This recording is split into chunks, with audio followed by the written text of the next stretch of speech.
আজি নেমু খোৱা ভিডিঅ' দেখাম দেই আপোনালোকক, চাই থাকক। এই বুজিছে না,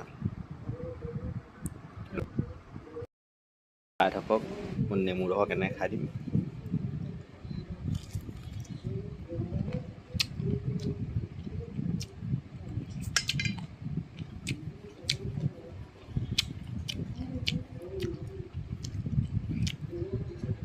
নেমু দিছে না,